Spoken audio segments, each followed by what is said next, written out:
बिस्मिल्लाहिर्रहमानिर्रहीम। एक सवाल आया है कि आया मुहर्रम शरीफ के पहले अशरा में और ख़ास कर 9वीं और 10वीं को कुछ लोगों की आदत होती है कि वो कहते हैं कि कोई काम जायज़ नहीं है, तो इसकी शरई हैसियत क्या है। तो उसका जवाब ये है कि ख़्वाह मुहर्रम शरीफ हो या कोई और महीना हो, तो जो काम शरीयत ने जायज़ करा दी हैं वो जिस तरह बाकी महीनों के अंदर जायज़ हैं, मुहर्रम शरीफ के अंदर भी जायज़ हैं। और वो काम के जो शरीयत ने बाकी महीनों के अंदर भी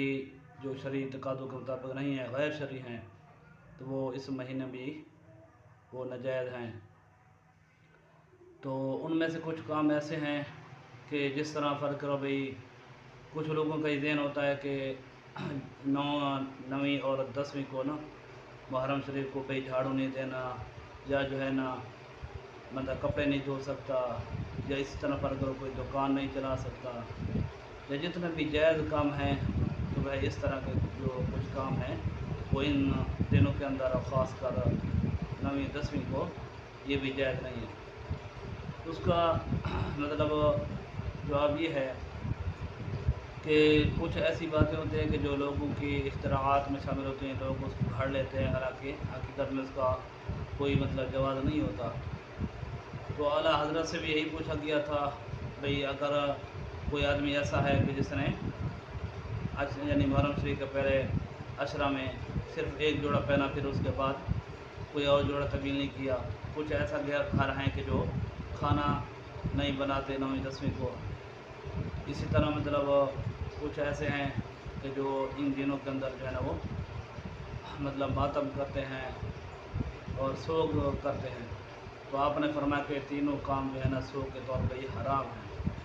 क्योंकि शरीयत के अंदर जो है ना वो सोग 3 दिन तक है। 3 दिन उससे ज़्यादा जो है वो किसी के लिए जायज़ नहीं है, सिवाय उस औरत के कि जिसका खावन फौत हो जाए।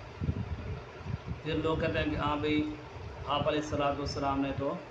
पूरा साल जो है ना गम का साल करार दिया था जब हज़रत अम्मा खदीजा और अबू तालिब फौत हुए थे। तो उसका जवाब ये है कि पहला जवाब तो ये है कि फिर उसी पर अमल करें कि आप भी पूरा साल गम करें। ये तो नहीं है कि सिर्फ 2 दिनों के अंदर या 10 दिनों के अंदर गम करें। और दूसरा ये है कि कुछ ऐसे काम होते हैं कि जो नबी के साथ ख़ास होते हैं, तो ये नबी पाक सल्लल्लाहु अलैहि वसल्लम की तख़सीस में से है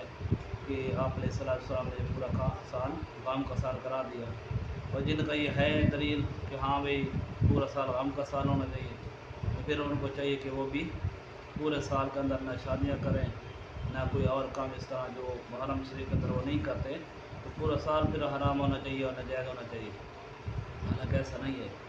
तो वो इस तरह है कि जिस तरह मेरे आका अलैहिस्सलाम ने हज़रत अली रज़ी अल्लाह तआला अन्हु से फरमाया कि जब तक मेरी बेटी फ़ातिमा आपके निकाह में है और वो हयात हैं, उस वक्त तक दूसरी शादी आपके लिए जायज़ नहीं है, यानी हराम है आपका। तो उसी तरह जो है, हालांकि शरीयत का ये हुक्म था कि बैक वक़्त बंदा 4 शादियाँ कर सकता है, लेकिन वो यही उसका जवाब होगा कि वो भी आप अलैहिस्सलाम का फरमान हज़रत अली के साथ ख़ास हो गया था। तो बहरहाल झाड़ू देना हो, कपड़े धोना हो, इस तरह के कोई भी जायज़ काम हो तो वो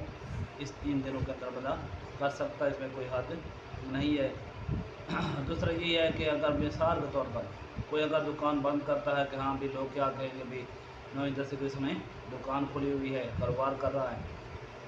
तो अगर इन दिनों के अंदर आप कोई जायज़ काम नहीं करेगा तो क्या नाजायज़ काम करेगा।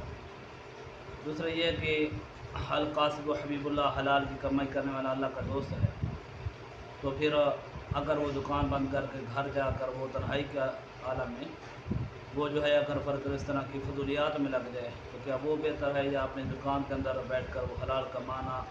और अगर वहाँ पर भी अगर फ़र्क वो विर्द वजीफ़ा वगैरह करना चाहे तो वहाँ पर कर सकता है। इसी तरह बाकी जो अहकाम हैं जो जायज़ हैं शरीयत के अंदर, तो वो जायज़ हैं इन दिनों के अंदर भी, और जो नाजायज़ है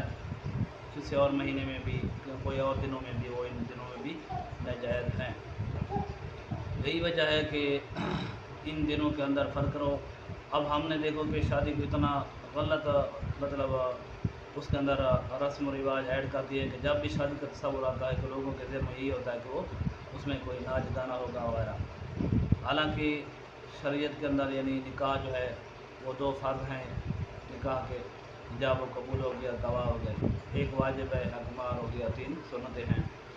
خطبہ ہو گیا، ولیمہ ہو گیا، چھوارے کی تقسیم ہو گئی۔ تو اب ان کے علاوہ جتنے ہم کام کرتے ہیں وہ فضولیات اور اضافی چیزیں ہیں، ورنہ شریعت کا حکم نہیں ہے۔ تو اگر ان شرعی تقاضوں کے اندر رہتے ہوئے بھی اگر ان دونوں کے اندر وہ شادی کرتا ہے تو پھر اس میں بھی کوئی حرج نہیں ہے۔ یہی وجہ ہے کہ اب دیکھو کہ جو لوگ ان دنوں میں آئے کچھ جائز کام کرنے سے بھی روکتے ہیں، وہ ناجائز کام کرنے میں عار نہیں محسوس کرتے۔ تو یہی ہے کہ کچھ ایسے ہوتے ہیں لوگ کہ جو انسان طبیعت پر چلتا ہے کہ اگر ان کو طبیعت اجازت دے دے تو وہ ان دنوں کے اندر وہ کام بھی کر لیتے ہیں اگرچہ شریعت کے اندر منع ہو، اور اگر طبیعت اجازت نہ دے تو پھر وہ کام نہیں کرتے اگر شریعت کے اندر وہ جائز بھی ہو۔ اس کی مثال یہی ہے کہ اب شریعت کے اندر ہے کہ حضور علیہ السلام کا فرمان ہے، بخاری شریف کے حدیث پاک ہے کہ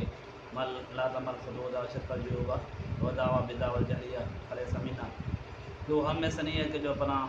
جو ہے چہرہ پیٹے یا گریبان چاک کرے یا جہریت والے کام کرے، چیخ و پکار کرے، وبیلا کرے،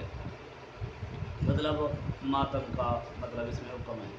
کہ فرق کرو بھائی جو ماتم کرتا ہے وہ ہم میں سے نہیں ہے۔ تو اب دیکھو کہ فرق کرو ان دونوں کے اندر وہی کام لوگ کر رہے ہیں کہ جس کی شریعت نے منع کیا، اور وہ کام کہ جس کا شریعت نے اجازت دی ہے کہ فرق کرو بھائی کھانا پینا یا کپڑے دھونا صفائی جس میں ایمان ہے، اس طرح فرق کرو بھائی نکاح کرنا وہ حضور علیہ السلام کی سنت مبارکہ ہے، اس طرح عبادت کے زمرے میں آتا ہے۔ تو مسئلہ یہ ہے کہ لوگوں نے ان کی طبیعت کو جو اچھا لگتا ہے وہ مان لیتے ہیں، جو طبیعت کو اچھا نہیں لگتا وہ نہیں مانتے، اور ان قریب یہی وجہ ہوگی کہ آنے والے دنوں میں کچھ ایسا ماحول اور رسم بن جائے گی جس طرح آج لوگ پوچھتے ہیں نا بھی ہاں بھائی فلاں مسئلہ اس کا شرعی جواب کیا ہے، شرعی حکم کیا ہے، تو اگر طبیعت کے مطابق لوگ فتویٰ دینے شروع ہو جائیں تو پھر اس کا یہی لوگ کہیں گے آنے والے دنوں میں ہاں بھی اس کا طبی حکم کیا ہے، یعنی اس فلاں مسئلے کے بارے میں طبیعت کیا کہتی ہے، پھر لوگ شریعت سے دور ہو جائیں گے۔ لہذا شریعت کو طبیعت کے تابع نہیں کرنا بلکہ طبیعت کو شریعت کی تابع کرنا ہے۔ بہرحال ہر وہ کام کہ جو شریعت میں جائز ہے وہ ان دنوں میں جائز ہے، جسے شریعت نے منع کیا ہے وہ ان دنوں میں بھی حرام ہے اور ناجائز ہے، اور باقی دنوں میں بھی حرام اور ناجائز ہے۔